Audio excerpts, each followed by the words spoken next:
This is an SABC News presentation.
This is an SABC News presentation.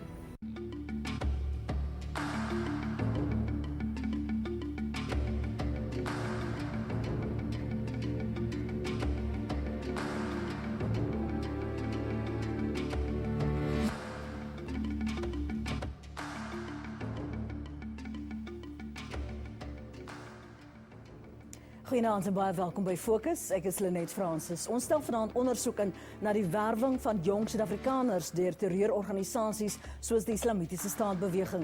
En later in die program probeer die minister van Minerale Hulpbronne gemoedere in Namaqualand paai. Die gemeenskap is beswaard oor die onsekerheid rondom mynboubedrywighede in die diamantryke gebied. 'n Weskaapse ma van 'n 15-jarige meisie is verpletter nadat sy uitgevind het haar kind was op pad na Sirië om haar by die terroristeorganisasie die Islamitiese Staat aan te sluit. Die kind is op 'n vliegtuig van British Airways gevind kort voordat dit sou opstyg. Sy is nou terug in die sorg van haar ouers. Sy is bestempel as 'n doodgewone leerling, intelligent en vriendelik en wat goed op skool gevaar het. Maar nou, baie vrae wat in die lug hang. Hoe is sy gewerf? Is sy gebreinspoel?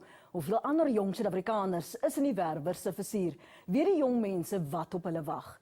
Vroeger het die Irakse ambassadeur in Suid-Afrika, Dr. Hussein Al-Alwawi, gesê minstens 120 Suid-Afrikaners is al na Sirië, van wie 3 reeds dood is. Die sterftes is glo as noodlottige padongelukke toegesmeer. Reed Lessing het hierdie agtergrondverslag saamgestel. Dis alom bekend dat die IS die sosiale media gebruik om mense te werf.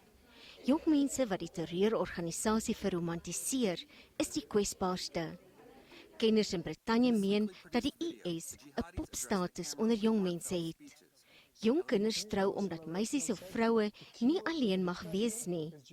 Maar uit die terreurgroep se aard word hulle onderwerp aan gewelddadige mans.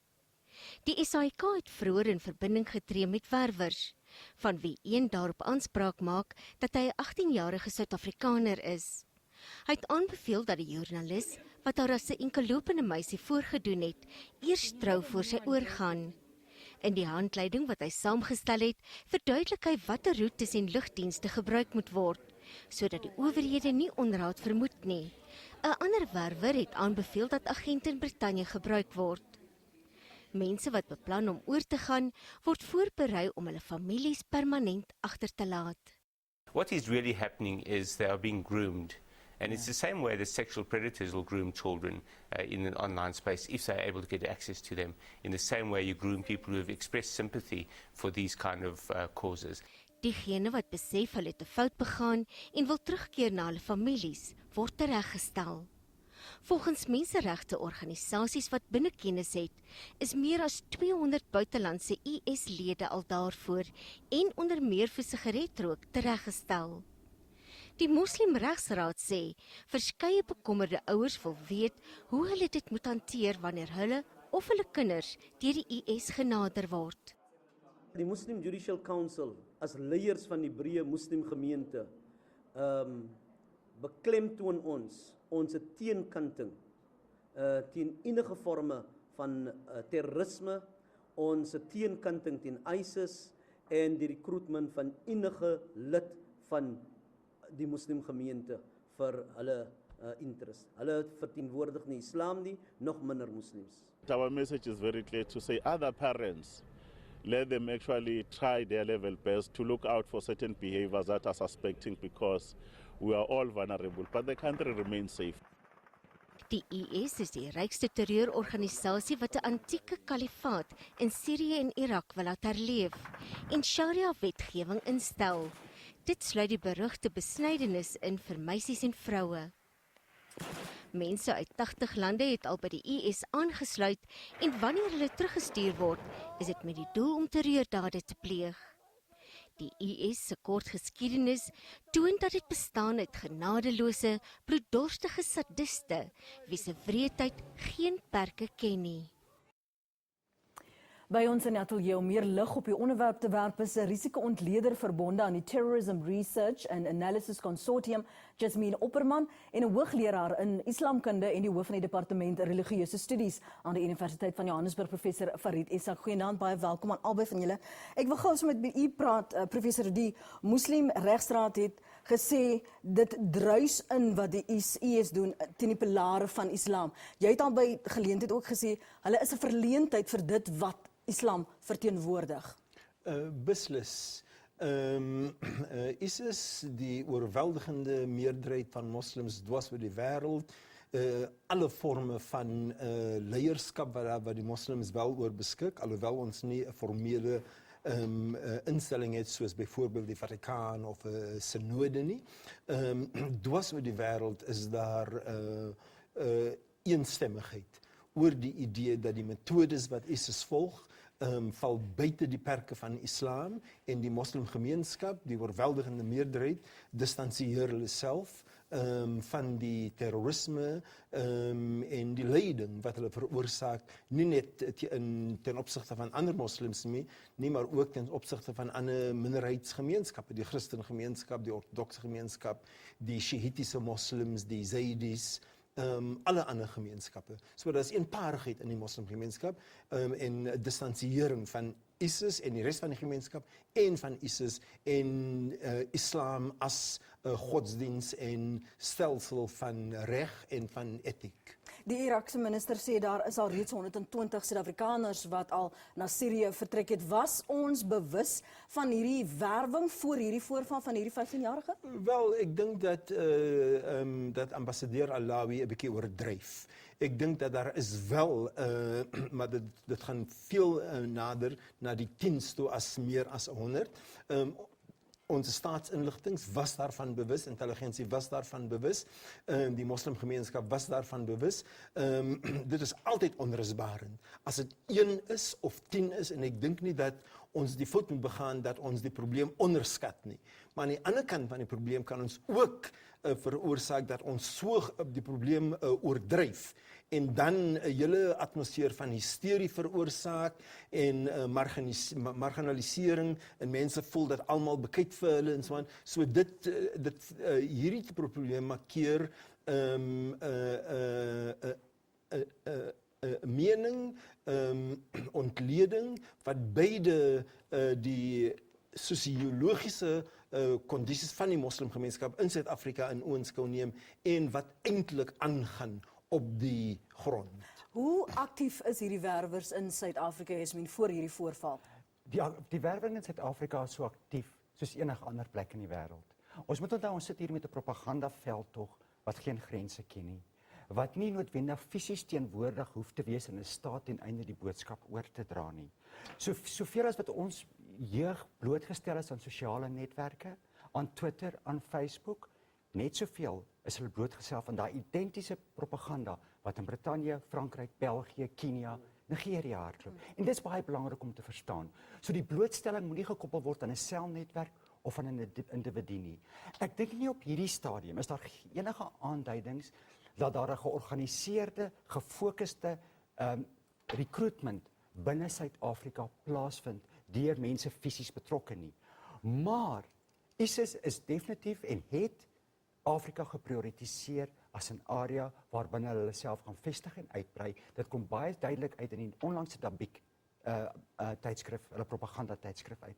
En daarmee saam is Suid-Afrika net sy jeug net so blootgestel. Sê gou vir my kortliks voor ons 'n breek neem, hoekom die jeug by 'n terreurgroep byvoorbeeld uit op sosiale media? So maklik soos Twitter-accounts, so maklik soos Facebook-accounts, so maklik soos waar daar gespreksforums gestig word. Dit gaan oor 'n belangstelling wat geprikkel word wat verskil van individu tot individu.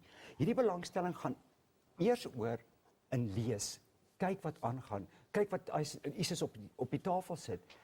Die volgende stap is wanneer die kontak gemaak word en dis die grootste rooi lig wat aangaan. Want sodra daar kontak gemaak word, gaan ons na 'n ander vlak van die werwing van sulke jong mense. Ons gaan na die breek die gesprek voortsit, dan praat ons verder oor die terreurorganisasies wat Suid-Afrikaanse tieners teiken, soos die Islamitiese Staat, bly gerus ingeskakel.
Ons praat vanaand in Fokus oor die werwing van jong Suid-Afrikaners vir terreurorganisasies soos die Islamitiese Staat. 'n 15-jarige meisie van die Weskaap is verlede week uit 'n vliegtuig gered toe sy reeds op pad was na Sirië om haar by die IS aan te sluit. Ons praat nou verder met ons gaste. Jy het gesê dis baie maklik as jy 'n Twitter-rekening byvoorbeeld sou hê, Jasmin, dan kan jy in kontak kom. Wat is die aard van die besprekings wat dan plaasvind met hierdie werwers? Die eerste fase wat gebeur is blote ontmoetingsfase. Daar sal basiese vrae gevra word soos waar is jy, waar kom jy vandaan? Maar dan gaan jy binne 'n tweede fase in. En dis wanneer die vraag nogal baie persoonlik kan raak. Is jy getroud? Stel jy belang om met iemand in 'n huwelik te tree? Dan kom die ideologiese vraag. Maar waaraan glo jy? Wat is dit wat jou maak? En dit is waar die ISIS-propaganda dan baie sterk begin na vore tree. Waarin ISIS baie duidelik begin stel wat hulle ideologie is, waarin hulle glo, en dat hulle self begin bekendstel aan die tiener as verteenwoordiger van die heilige world of believers. Met ander woorde, as jy vir ISIS is jy aan die kant vir dit, beklei jy vir dit wat reg is. En om te beklei vir dit wat reg is, gaan jy 'n doel in die lewe hê. Om 'n doel in die lewe te hê, gaan beteken dat jy in die hemel gaan kom. Met ander woorde, dis 'n hele illusie wat ISIS begin skep rondom sy mag, rondom wat hy kan bereik en wat hy is. En dan begin die raad gegee word. En ons praat van baie spesifieke raad. Klim in 'n vliegtuig, moenie soos 'n moslim aantrek nie. As dit 'n jong sien, sorg dat jy glad geskeer is, maar moenie skeer 2 dae voor jy op 'n vliegtuig klim nie. Daar word baie spesifieke raad gegee hoe jy jouself kan beskerm, hoe om daar te kom en wat sal gebeur sodra jy aankom, byvoorbeeld in Istanbul, Turkye. So dis 'n gesofistikeerde netwerk met definitiewe hakpunte wat hulle vir die tieners gee om hulle mee saam te vat. 'n wanvoorstelling van geloof om vir jong mense te laat voel maar jy is deel van 'n groter doel wat Islam jou beloof. Hoe gaan 'n mens dan wanneer hierdie proses, hierdie breinspoeling of werwing plaasvind, hoe die Engelse praat van counteract, hoe gaan jy daardie wanvoorspelling bevraagteken of ten minste vir die jong mense sê is hierdie is nie wat dit sê dit is nie. Wel, in die eerste instansie gaan dit nie soseer om hoe 'n mens jong persone teken nie. Dit is 'n algemene boodskap wat uitgegee moet gegee word deur moskeeë, deur alle mosliminstellings, deur alle godsdienstige instellings. Die hele idee dat godsdienst nie noodwendig eng moet wees nie, dat dit nie noodwendig net jouself moet behels nie en jou eie lewens, dat ons is deel van 'n wêreld. In Suid-Afrikaanse konteks vir alles, daar 'n veel meer belangriker boodskap wat uitgaan, dat nêrens in die wêreld, en ek sê dit met vertroue, nêrens in die wêreld is moslims so vry om moslims te wees. Hoe kan jy die vraag van, wat is die tipe van moslim? Nêrens in die wêreld is jy so vry om jou islam uit te leef en uit te oefen, soos in Suid-Afrika nie. Ons het nie daai tipe van angs, die tipe van voortbestaan probleme, die tipe van marginalisering, wat mense in ander dele van die wêreld ondervind nie. So ons is verskriklik gelukkig om in hierdie land te wees. Ek moet tog vir jou fraksies om jou te onderbreek, professor. Daar was verlede week berigte dat baie kerkleiers, baie molanas, imams, het gesê hulle is gedreig as hulle krities is teenoor die Islamitiese staat. Is dit 'n wesenlike probleem? Is dit 'n angstigheid binne die moslimgemeenskap? En hoe word hierdie situasie nou hanteer na verlede week se vergadering met die moslimregsraad? Lenet, daar was een molana van een instelling wat oproepe gekry het. Hy het 3 oproepe gekry en dit is hoe ver dit gegaan het. 3 oproepe wat een molana gekry het. Daar is geen verslag van enige ander mense wat. En selfs al is daar dreigende oproepe kom van gemarginaliseerde persone, kom van 'n paar malletjies in die gemeenskap. Ek wil nie sê die feit dat dit nie voorkom in groot getalle nie. Die probleem met terrorisme of enige vorm van ekstremiste is dat jy markeer nie meer as 0.5% van 'n gemeenskap om 'n groot skade te veroorsaak nie. Daar's nou ouers wat luister en wil weet, hoe keer ek dat my kind ingetrek word? Wat is jou raad aan ouers? Geen verskil tussen die tipe van advies wat ek sal gee, hoe verhoed jy dat jou kind betrokke raak by dwelms, by bende in die dit is gesonde verhoudinge, wees in kontak, stap saam met jou kinders, weet wat hulle doen, wees betrokke by hulle lewens, nie altyd as 'n polisiepersoon of as 'n spioen nie, maar ondersteunende sameloping. Dis al wat dit verg. Kortliks van jou kant? Ek stem heeltemal saam, ek dink daar is 'n baie belangrike dinamika wat ook lê buitekant die ouerkring en die familiekring loop, en dis die vriendekring. As mens gaan kyk wat onlangs ook met die meisie gebeur het, wat die ouers gewoonlik sê, ons was van niks bewus nie. Ja. Die tieners se vriende sê, maar luister, hier was 'n paar daadwerklike aanduidings. So as mens die radikalisering begin praat, is dit nie net 'n gesinskonsep nie, maar 'n gemeenskapskonsep en daarmee saam 'n nation konsep waar almal binne moet saamwerk ten einde hierdie ideologie te kan teewerk. Professor Isak, Juffrou Opperman, baie dankie vir julle tyd en deelname vanaand hier aan Fokus. Dit was Jasmine Opperman, 'n risiko-ontleder verbonde aan die Terrorism Research and Analysis Consortium, en professor Farid Isak is hoogleraar in Islamkunde en die hoof van die departement religieuse studies aan die Universiteit van Johannesburg.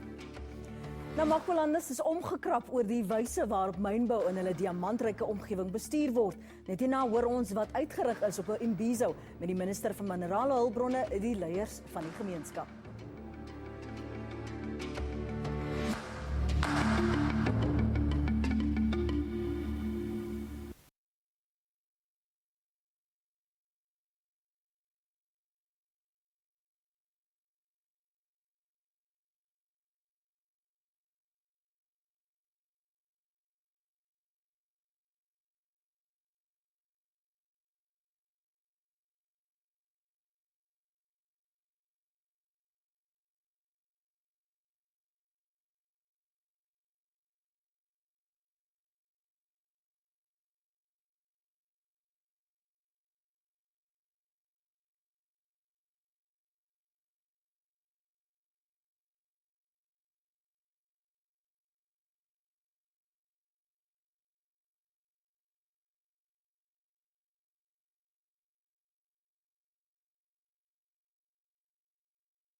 Ons kan gaan, ja, ons wag net vir jou.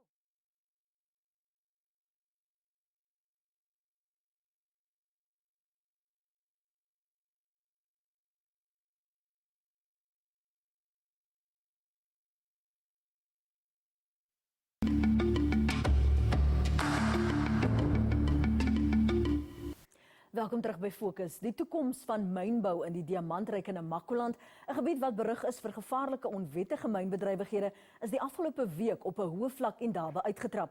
Kies Suster het die belangrike vergadering tussen die minister, die premier en die gemeenskap bygewoon.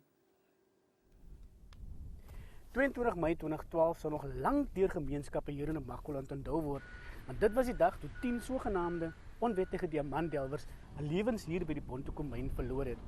Dit toe die myn in die vroeë oggendure op hulle toegeval het. Die voorval was een van die vele kwelpunte wat tydens 'n imbizo wat deur die departement van minerale hulpbronne gereël was, onder die loep gekom het. Die gemeenskapsaal in Concorde naby Springbok was byna stampvol met gemeenskapslede van dwars oor Namaqualand wat wou kom hoor wat die minister te sê het. Hulle het ook van die geleentheid gebruik gemaak om keel skoon te maak. Hierdie klein myners wil graag toegang hê om hierdie uitskothope te werk. Uitskothope te werk op die Kimberley model waar ons manual labour gaan gebruik. Hoe gaan die regering maak? Want ons het onsself gestruktureer. Ons het ons geregistreer as 'n klein mynersvereniging en op daai stadium was ons 400 lede. Ek het met die manne met die diggers gepraat en gesê die ander ding wat ons moet doen is ons moet ons in groepe opdeel en ons moet 'n coöperatief stig wat ons gedoen het. So ek dink ons het die pad van om die ding reg te doen het ons gevolg. If you take an unemployed person in the region, that person must borrow money to go to Aghanais or to go to Katu, wherever, whilst they can make use of the local database in Springbok. Daar is gate in ons dorpe, dit is soos oop myne. In Oukiep het ons 'n Glory Hole en in Concorde het ons iets soos 'n Jubilee myn wat 90% vol water is. En soos wat ek verneem is daar meerendeels koper in die water. So my vraag is dit, hoe kan die regering ons bystaan om hierdie probleem aan te spreek om die water te laat suiwer sodat ons dit nuttig kan gebruik in ons gemeenskappe? Kom kyk vir Buffelsrivier en kom kyk vir Kommagas. Want ek praat nou spesifiek van Buffelsrivier en Kommagas. U sal dink daar was nog nooit 'n myn nie. U sal dink daar was geen myn naby nie. Die gemeenskap het geen voordeel tot op vandag nie. En ek wil hê die minister moet dit ernstig hierna kyk. En met die myne hieroor konsulteer. Fokus is na die imbizo die geleentheid gebied om meer in diepte met die minister oor die kwessies te praat. Minister, one of the issues that came out in this imbizo was small miners here in Namaqualand asking if they could have access to mine dumps so that they could benefit from the leftover diamonds that there are. What is government's view on that? I came to a conclusion that we needed special intervention to address this specific category of miners. Because, and I reason that part of the reason why there is so much clamor for small mining is because of the nature of the minerals that are here, particularly diamonds, which are ready-made for the market. So it's easy to mine if you get them, and then they're easy to dispose of and get immediate income and so on. And so it's a very special thing, and the Premier has agreed to convene a special meeting here, workshop, which include small business development, which includes DTI, which includes ourselves, the province itself, so that we begin to find a coherent strategy to address this thing. I think if we do it, we'll create so much jobs because we'll have access to finance. We'll also look at means and ways of resolving the dam issues with the mines themselves, particularly where it won't be profitable for big companies to mine the dams themselves. The other thing communities are complaining about here, Minister, is that mines do not comply with their social and labor plans. What are you going to do about that? Well, we are reviewing the mining charter compliance across the board, including the SLPs. So I'm expecting ourselves to make follow-ups on that regard in terms of site visits, because what is happening, we are populating the template, which was agreed upon by the tripartite labor, industry, and ourselves. Now, so as to review actual compliance, and some of the things that are being brought to the fore now suggest in some areas we may have to go and take site visits to verify the facts that are populated on the template.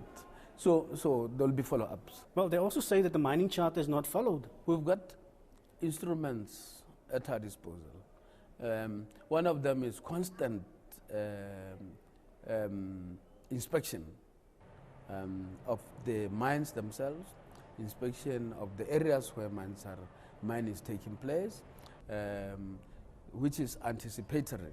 The other is to effect punitive measures where compliance with regard, for instance, safety, we are able to stop mining operations from happening if there's been an accident and where we think it could have been avoided. Now, in terms of transfer of ownership, Section 11 of the Minerals Act gives us the right to intervene as ownership is changed, so that we check compliance with the 26%, but also with community meaningful participation. So we've got all these legal instruments at our disposal. What is left for us is to ensure that we are effective and steadfast in implementing provisions of the Charter. A thorny issue here is employment in the region. People say that contractors come from elsewhere and they bring their own workers, and nobody from Namaqualand is employed at mines anymore. My preference is that you must exhaust the local skills before you import other skills. Obviously, we are one country, and you must still get other people coming in to participate in the economic life of their country. However, where the local skills exist, it seems to me to make a lot of sense to engage that in the first instance and then bring additional capacity where there is a gap. And when you do that, it resolves a lot of social problems for us, even as the government and also for the mining houses. But these people then will work from their own homes, wake up in the morning, like I was saying earlier on, and the money that they get might just be enough to cater for one accommodation, unlike when you bring in other people who have to establish secondary homes. So that is really my approach. However, again, I don't want to be misunderstood to say we cannot bring labor from elsewhere. So you want a healthy mix of that participation. What is the policy about rehabilitation of mines? Well, the money to rehabilitate is there. By the way, I've had discussions with the chamber. They've got the expertise to deal with acid drainage, acid water in mines. They are to take me to Wheatbank so that I can see for myself. They actually are able to turn that water into drinking water, almost close to that. So it seems to me that solution is not far. It's a question of just following up as the department, because the money is not the problem. As you know, that whenever we issue a license, one of the things that must happen is that there must be money for rehabilitation upfront before we issue the license. Hoewel die lede van die gemeenskap die minister se besoek aan die gebied waardeer, is hulle steeds bekommerd of die regering die keer die daad by die woord gaan voeg. Saam moet wag en kyk. Daarmee dan die einde van vanaand se program. Ons verwelkom kykers se kommentaar, tweets en voorstelle. Skryf net die woord Fokus gevolg deur 'n kort boodskap en SMS dit na 34444. 'n SMS kos R2. Word gerus ook 'n lid van ons Fokus groep op Facebook en volg ons dan ook op Twitter by Fokus ZA. Van my, Lenet Francis, ons gaste vanaand en die res van die Fokusspan totsiens tot volgende Sondag aan. Sluit dan weer by ons aan om 7 uur weer hier op SABC 3.